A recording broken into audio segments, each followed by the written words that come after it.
স্বাগত জানাচ্ছি খাতুনগঞ্জ থেকে মতিঝিলে। সাথে আছে আমি শামীম জাহিদ। মাটির ধরন অনুযায়ী সুষম মাত্রায় জৈব সার ব্যবহার করা গেলে ফসলের উৎপাদন খরচ প্রায় 25% পর্যন্ত কমানো সম্ভব বলে জানিয়েছেন বিশেষজ্ঞরা। এতে উৎপাদন বাড়বে প্রায় 15 থেকে 35% পর্যন্ত। দেশের 50,000 কৃষককে এই ধারণা দিতেই রাজধানীতে একদিনের কৃষি প্রযুক্তি মেলার আয়োজন করা হলো। আজ আমাদের আলোচনার বিষয় কৃষি প্রযুক্তি। এই নিয়ে আলোচনা করতে আমার সাথে স্টুডিওতে রয়েছেন কৃষি সম্প্রসারণ অধিদপ্তরের উপপরিচালক মোহাম্মদ মনজুরুল হান্নান এবং রিজওয়ানুল ইসলাম, উদ্ভিদ সংরক্ষণ উইং, কামারবাড়ি, ঢাকা। তবে মূল আলোচনা যাওয়ার আগে দেখে নেব একটি প্রতিবেদন। জমিতে রাসায়নিক সারের যত্রতত্র ব্যবহারে কমছে মাটির উর্বরা শক্তি, বাড়ছে পরিবেশ দূষণ।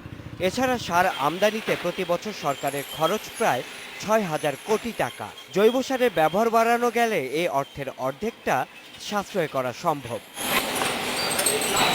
এ বাস্তবতায় জৈব সারের উৎপাদন ও ব্যবহার কিভাবে বাড়ানো যায় তাই তুলে ধরা হয়েছে কৃষি প্রযুক্তি মেলায়।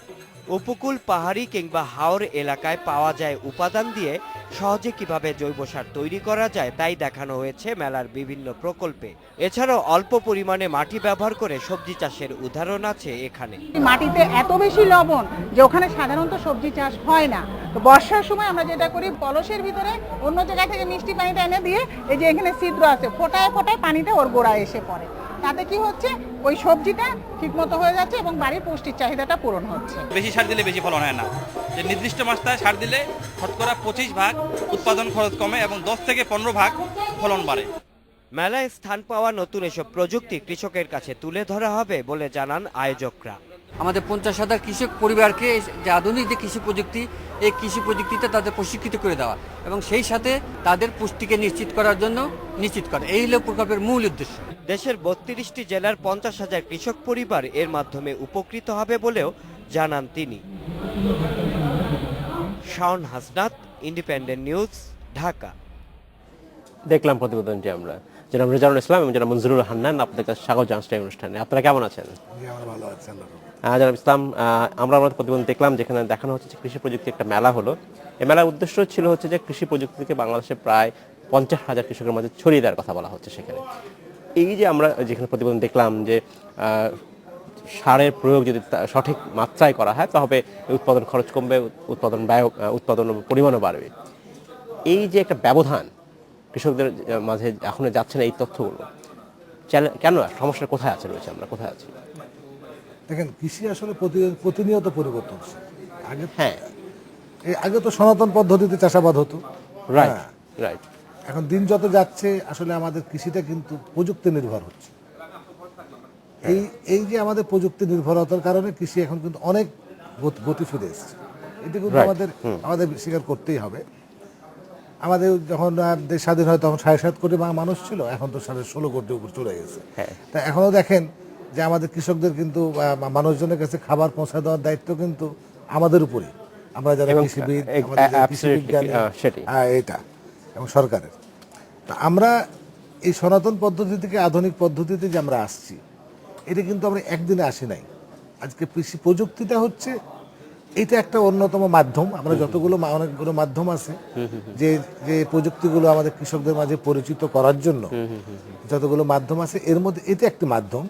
যে মেলা অনেকে দেখতে আসে এবং এখানে বিভিন্ন প্রযুক্তি দেখানো হয়, যার কারণে কৃষকেরা অনেক মানুষ যারা আসে তারা এই প্রযুক্তিগুলো যেগুলো তার জন্য প্রযোজ্য, এগুলো তারা গ্রহণ করে। হ্যাঁ, এইটা হলো আমাদের উদ্দেশ্যটা। এইটা এখানে 50,000 বলে এটা যেটা এসছে, আমি সেই জিনিসটা আমি বুঝলাম না, এটা কোন এর থেকে 50,000 আসলো, কেন এটা এর থেকে কম না বা এর থেকে বেশি নয়।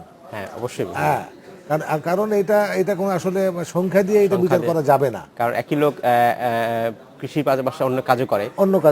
কৃষিটা হচ্ছে তার কমন জব। হ্যাঁ, এটাও ঠিকই আছে। আমরা এই মেলাগুলো আমাদের গোটা দেশেই হয়, আমাদের উপজেলাতেও হয়, আমাদের জেলাতে হয়, কেন্দ্রে হয়। আমরা এইভাবে প্রযুক্তি মেলাগুলো আমরা করি এই কারণেই যে আমরা তারা সরজমিনে দেখে এই জিনিসগুলো দেখে যাতে তারা প্রযুক্তি সম্বন্ধে ধারণাটা নেয় এবং তারা নিজেদের কৃষি কাজে যেন এই সমস্ত প্রযুক্তিগুলো ব্যবহার করে। আচ্ছা, ধন্যবাদ। আমি আপনাকে ফিরে আসবো। জনাব মনজুরুল হান্নান, আপনার কাছে প্রশ্ন। আমরা প্রায় শুনছি যে বিশেষত সার প্রয়োগের ক্ষেত্রে আমাদের দেশের কৃষকরা একেবারেই অজ্ঞ, অনেকে বলছেন তারা জানেন না এখান থেকে হচ্ছে। এই যে এখনো আমরা প্রায় শুনছি অতিরিক্ত মাত্রায় সার দেওয়া হয়, যেটা আসলে কোনো কাজে আসে না, তারপর অনেকে কৃষকরা দেন। এই ধারণা যদি আমরা এখনো পরিবর্তন করতে চাই, তাহলে কৃষি সম্প্রসারণ অধিদপ্তরের আসলে আর কি ভূমিকা রাখা উচিত? ধন্যবাদ। আসলে যে জিনিসটা সেটা হলো এটা ঢালাওভাবে বলা যে আমাদের কৃষকরা ঢালাওভাবে সার দিচ্ছে। এটা কি ঢালাই অভিযোগ আপনার? ঢালাই অভিযোগ। ওকে। এটার একটু যদি আপনি পিছনের দিকে তাকান, আচ্ছা, তাহলে দেখবেন যে আমরা বাংলাদেশ স্বাধীন হওয়ার পরে আমাদের খাদ্য উৎপাদন ছিল 1 কোটি। রাইট। আজকে জমি কিন্তু কমে গেছে। হ্যাঁ হ্যাঁ। বিভিন্ন শহর গড়ে উঠছে, Right. শিল্প কারখানা গড়ে উঠছে, বিভিন্ন রাস্তাঘাট হয়েছে, তারপরেও আমরা 2,30,00,000 মেট্রিক টন খাদ্যশস্য উৎপাদন করতেছি। এখন ভালোভাবে যদি আমরা সার প্রয়োগ করতাম তাহলে এটা হতো না হয়তো। তাহলে এটা হতো না। Right. তাহলে আমাদের কৃষকরা অনেক সুশিক্ষিত। তবে হ্যাঁ, এর মধ্যে কিছু পারিপার্শ্বিক অবস্থা আছে, কিছু চাষি আছে, কম পার্সেন্টেজে এখন বলা যাবে, কারণ কৃষি সম্প্রসারণ অধিদপ্তর এই গত 3 দশকে 4 দশকে কৃষকদের প্রশিক্ষণ দিয়ে বিভিন্ন প্রকল্পের মাধ্যমে এবং বিভিন্ন আপনাদের সহযোগিতায় আমরা কিন্তু কৃষকদের অনেক বেশি সচেতন, অনেক বেশি শিক্ষিত করে ফেলছি। আচ্ছা। এবং শিক্ষিত বলতে আমি পড়াশোনার কথা চাইতে আমি প্রযুক্তিগত শিক্ষার জ্ঞানের কথা বলবো। তো তারপরেও আমাদের মানে এই জলবায়ু পরিবর্তনের কারণে বিভিন্ন চ্যালেঞ্জ আসতেছে এবং এই চ্যালেঞ্জ মোকাবেলার জন্য আমাদের আরো কাজ করতে হবে। আচ্ছা। তবে আমাদের চাষিরা অনেক সচেতন হয়ে আসছেন যে ঢালাওভাবে আর ওইভাবে না, সার ব্যবহার আমাদের করছে না। প্রত্যন্ত গ্রামাঞ্চলেও কি আমাদের সরকারি কৃষি সম্প্রসারণ অধিদপ্তর কি সেখানে তাদের সহায়তা করতে পারছেন কৃষকদেরকে? কেন পারবে না? আমাদের প্রতিটা ব্লকে, এটা আমাদের প্রতিটা ব্লকে যেখানে বলা থাকে যে 1200 কৃষক পরিবারের জন্য একজন আমাদের মাঠ কর্মী আছে, 1200 কৃষক পরিবারের জন্য। সেখানে হয়তো সংখ্যা এখন বেড়ে গেছে, যেহেতু জনসংখ্যা বেড়ে গেছে, সেটা হয়তো 1800 হতে পারে বা 2000 হতে পারে বা তার থেকে একটু বেশিও হতে পারে বা কমও হতে পারে। এই সমস্ত কৃষক পরিবারের সাথে যোগাযোগ করার জন্য আমাদের অলরেডি কৃষি সম্প্রসারণ অধিদপ্তরে মাঠ কর্মী আছে। আচ্ছা। তো যার কারণে এই সমস্ত যেগুলো আমাদের প্রযুক্তি সম্বন্ধে যে মেসেজগুলো, এই মেসেজগুলো কৃষকের কাছে যেতে খুব একটা যে বেশি সময় লাগে তা নয়। তারপরে যে সমস্ত মিডিয়াগুলো আছে, ইলেকট্রনিক মিডিয়া, এই সমস্ত ইলেকট্রনিক মিডিয়ার কারণেও কিন্তু কৃষকেরা সহজেই এই সমস্ত প্রযুক্তি সম্বন্ধে তার জ্ঞান লাভ করতে পারছে, এটা আমরা বলতেই পারি। জনাব হান্নান, বলা হচ্ছে যে জৈব সারের ব্যবহার বাড়ানো গেলে এই উৎপাদন খরচ আসলে পারবে, কিন্তু এখন আমরা যেভাবে কমার্শিয়াল স্কেলে উৎপাদন হচ্ছে আমাদের, সেখানে কি শুধুমাত্র জৈব সারে কি সেই পর্যাপ্ত সেই পরিমাণ পাওয়া যাবে যতটা আমাদের প্রয়োজন রয়েছে? এই প্রসঙ্গে যেটা বলা প্রয়োজন, আপনার আগের প্রশ্নের সাথে একটু মিল রেখে আমি বলি। হ্যাঁ, বলুন। সেটা হলো বর্তমান কৃষি বান্ধব সরকার একটা কাজ করেছেন, এটা আপনারা সবাই জানেন। সেটা হলো যে আমাদের যে মূল 3টা সার, সেটা হলো ইউরিয়া, টিএসপি এবং এমওপি, মিউরেট অফ পটাশ। এটার দামের খুব ভেরিয়েশন ছিল। এই দামটা কিন্তু এখন কাছাকাছি করে আনা হয়েছে। আচ্ছা। যার ফলে এখন সুষম সার কিন্তু চাষিরা ব্যবহার করছে এবং এই দামটা এত সহনীয় পর্যায়ে নিয়ে আসা হয়েছে এবং সরকার এখানে এত ভর্তুকি দিচ্ছেন যে সেটা যদি না জানা যায় তাহলে এটা বোঝা যাবে না। যেমন এখন আমার উৎপাদন খরচ ইউরিয়া 42 টাকার উপরে। আচ্ছা। আমরা কিন্তু চাষি পাচ্ছে 16 টাকা। তাহলে ভর্তুকি কিন্তু মানে সরকার কিন্তু দিয়ে যাচ্ছেন এবং তার ফলও সরকার পাচ্ছেন, গভর্নমেন্ট পাচ্ছেন, বাংলাদেশের জনগণ পাচ্ছে। খাদ্যে কোনো ঘাটতি নাই। তাহলে আপনি যেটা বলছিলেন যে পর্যাপ্ত জৈব সারের কথা বলছিলেন। হ্যাঁ, জৈব সারের কথা বলছিলেন। আমাদের বাংলাদেশের যে মাটি, এই মাটি আসলে সোনার মাটি, কিন্তু আমরা বিভিন্ন সময় অতিরিক্তভাবে মানে শস্য উৎপাদন বলেন আর যাই কিছু করতে যে আমরা কিন্তু মাটির যে গুণগত মান সেখানে কিছুটা আমরা ঘাটতি করে ফেলেছি। হ্যাঁ, সয়েল নিউট্রিশনের ঘাটতি হচ্ছে, আমরা প্রায় বলছি আমরা। হ্যাঁ, আমরা যেটা দরকার হলো যে একটা জমি আইডিয়াল একটা মাটি, একটা আদর্শ মাটিতে 5 ভাগ জৈব সার থাকা দরকার, জৈব পদার্থ থাকা দরকার। রাইট। আমাদের এখন 1 ভাগ জৈব পদার্থ আছে। এখন আমাদের কিন্তু যে কৃষি সম্প্রসারণ অধিদপ্তর এবং আমাদের কৃষি গবেষণা যে ইনস্টিটিউটগুলো আছে, আমাদের যৌথভাবে কাজ করে আমরা কিন্তু ওই প্রযুক্তিগুলো ডেভেলপ করছি এবং প্রযুক্তিগুলো কৃষি গবেষণা প্রতিষ্ঠান গ্রহণ করছে, আমরা এটাকে সম্প্রসারণ করতেছি। এর মধ্যে আপনার হলো এই যে আপনার কম্পোস্ট সার তৈরি, কুইক কম্পোস্ট তৈরি, তারপরে আপনার ভার্মি কম্পোস্ট, এগুলো দিয়ে আমরা কিন্তু মোটামুটি চাষিদের সুশিক্ষিত করতেছি।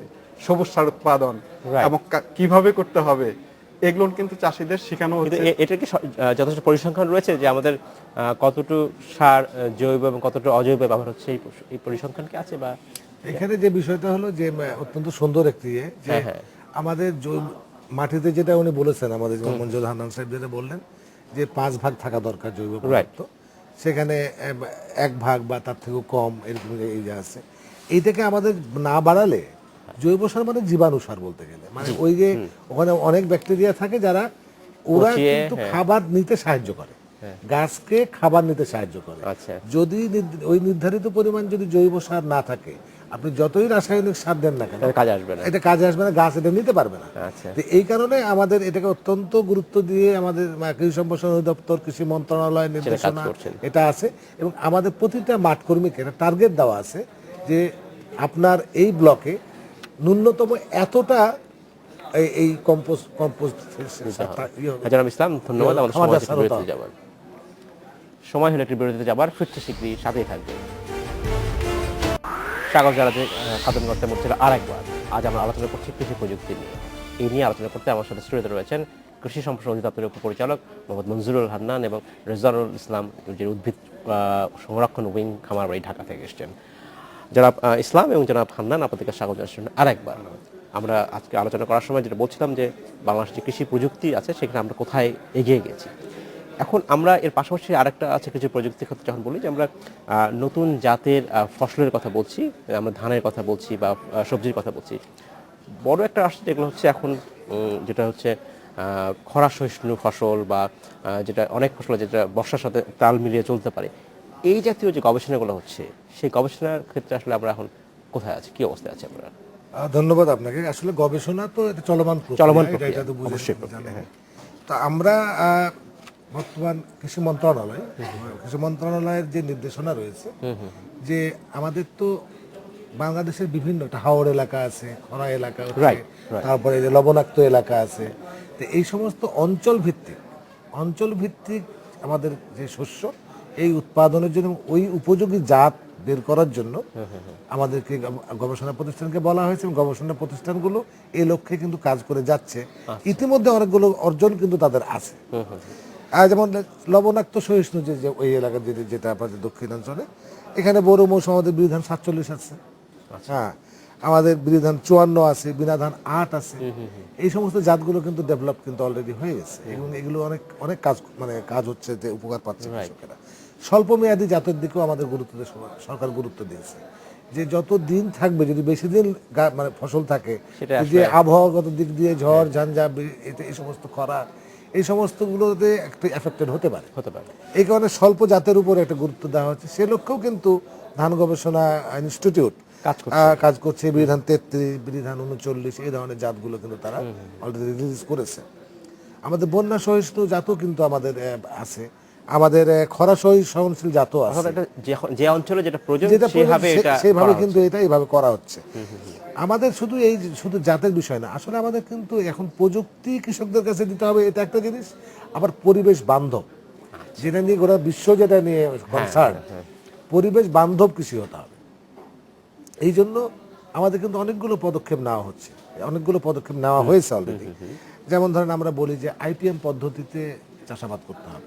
হ্যাঁ, নিবিড় যেটা সমন্বিত বালাই ব্যবস্থাপনা পদ্ধতি, যে পোকার আক্রমণ লাগলো, সাথে সাথে আমি কীটনাশক দিয়ে দিলাম, এটা সমাধান নয়। এটাতে পরিবেশের নানা ধরনের ক্ষতি করে, জীব বৈচিত্র্যের অনেক ক্ষতি হয়, পরিবেশের ক্ষতি হয়। তা আমরা এই ধরনের যেমন জৈব সারের ব্যবহারটাকে বাড়ানোর জন্য আমরা বিভিন্ন ধরনের কাজ হাতে নিয়েছি। আমরা এই সমস্ত কাজগুলো আমরা সুষম মাত্রায় সারের যে কথা, যেটা আমাদের উপপরিচালক মহোদয় বললেন, যে সুষম মাত্রায় সার দিতে গেলে এখন আমার সার খরচও কম হচ্ছে, আমার মাটির স্বাস্থ্যটাও কিন্তু নষ্ট হচ্ছে না। এটা ব্যালেন্স ফার্টিলাইজার গেলে পারে। আর এ লক্ষ্যে কিন্তু সরকার যে সহযোগিতাটা করছে, যেটা উনি বললেন যে ভর্তুকি দিয়ে যাতে কৃষকের মানে ক্রয় ক্ষমতার মধ্যে থাকে, এই লক্ষ্যে তারা কাজ করছে, এবং এটাতে ভালো ফল পাওয়া গেছে। এখন কিন্তু মানে সুষম মাত্রায় সার দিতে কৃষকেরা আর কিন্তু কার্পণ্যতা করছে না, যেহেতু দামগুলো এর মধ্যে আছে। ইসলাম, আপনাকে ধন্যবাদ। জনাব মনজুরুল হান্নান, আমরা বলছিলাম যে পরিবেশ বান্ধব কৃষির কথা বলছিলাম। এখানে ধান আমাদের প্রধান ফসল বাংলাদেশে, সেক্ষেত্রে ধানে একটা বড় ড্রব্যাক হচ্ছে যে প্রচুর পরিমাণ পানি কনজিউম করে ধানের ক্ষেত্রে, এবং এখানে প্রায় বলা হচ্ছে যে এইখানটা আমাদের আসলে কাজ করতে হবে। আমাদের বড় ধানের আবাদ অনেক বেড়েছে, কিন্তু একই সাথে আমাদেরকে গ্রাউন্ড ওয়াটার থেকে পানি এক্সট্র্যাক্ট করতে হচ্ছে, যেটা আসলে পরিবেশের জন্য হুমকি সম্মুখীন। এক্ষেত্রে কি আসলে আমাদের এই বাস্তবতায় এখন কি আমরা আউশ ধান বা আমন ধানের পরিমাণ উৎপাদন বাড়াতে পারবো কিনা এই প্রেক্ষাপটে, এবং সেক্ষেত্রে আসলে যেটা অনেকটা এই পরিবেশ বান্ধব হতে পারে? ধন্যবাদ। আসলে এটা খুবই একটা মানে সময় উপযোগী প্রশ্ন। আমাদের মানে বর্তমান কৃষি বান্ধব সরকারের আমাদের মাননীয় কৃষিমন্ত্রী উনি এই ব্যাপারটাকে 1 নম্বর হিসেবে নিয়েছেন। আচ্ছা, এবং 1 নম্বর প্রযুক্তি এবং 1 নম্বর বিষয় হিসেবে উনি নিয়েছেন, এবং ওনার দিক নির্দেশনায় ইতিমধ্যে কৃষি সম্প্রসারণ অধিদপ্তর রাইট আউশ ধানকে জনপ্রিয় করার লক্ষ্যে একটা জিনিস আজকে থেকে এই খুব বেশি দিন না, এই ধরুন 25 বছর আগে আউশের একটা প্রচুর জনপ্রিয়তা ছিল, এবং চাষিরা আউশ ধান করতেন। আউশ আর আমন, এখন কিন্তু আউশ ধান নাই। এখন একেবারে নাই। বর্তমান সরকার যেটা করছেন, আপনার আউশ ধানকে জনপ্রিয় করার জন্য চাষিদের মাঝে আপনার প্রণোদনা দেওয়া হচ্ছে।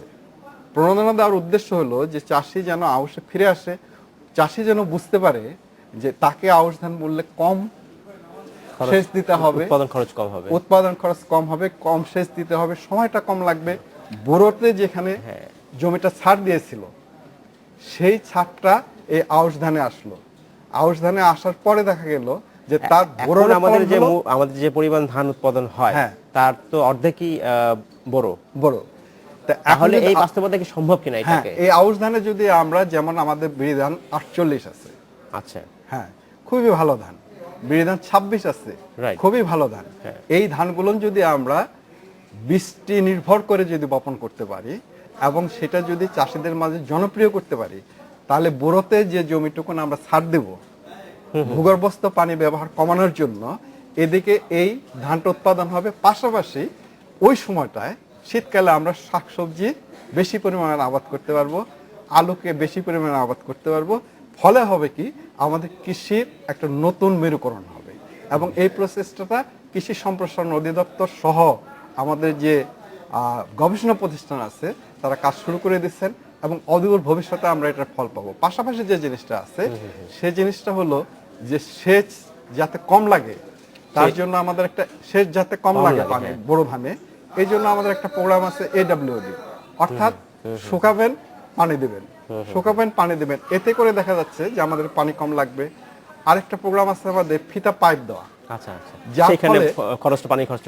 পানি খরচ কমে যাবে, ড্রেন গুলো কাঁচা না করে পাকা করা যাবে, যার ফলে আমাদের নিচের যে ভূগর্ভস্থ পানি সেটার ব্যবহার কমে আসবে, এবং এটা আপনার হলো কি হবে, আমাদের পরিবেশ বান্ধব একটা কৃষিতে রূপান্তর। জনাব ইসলাম, আপনার কি মনে হয় যে আমরা যদি বড় থেকে আমনে বা আউশে কনভার্ট করতে যাই, এটা আসলে কতদিন লাগতে পারে বলে আপনার আনুমানিক মনে হয়? বিষয়টা হলো যে আমাদের মাননীয় কৃষিমন্ত্রী যে উদ্যোগটা যেটা নিয়েছেন এই কারণে যে আমরা দুইটা জিনিস, আমাদের আউশটাকে মনে করি কি যে এটা মানে বৃষ্টি নির্ভর, এটা যত্ন নেওয়া লাগে। কতদিন লাগতে পারে আমরা এই কনভার্সন?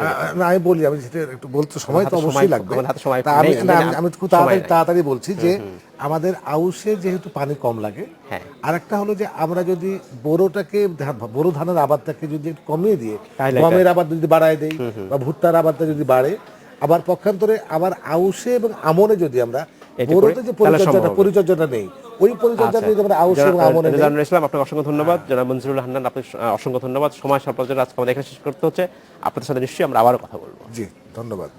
এই ছিল আজকের মতো খাতুনগঞ্জ থেকে মতো ছিল। আমাদের সাথেই থাকবেন, দেখা হবে।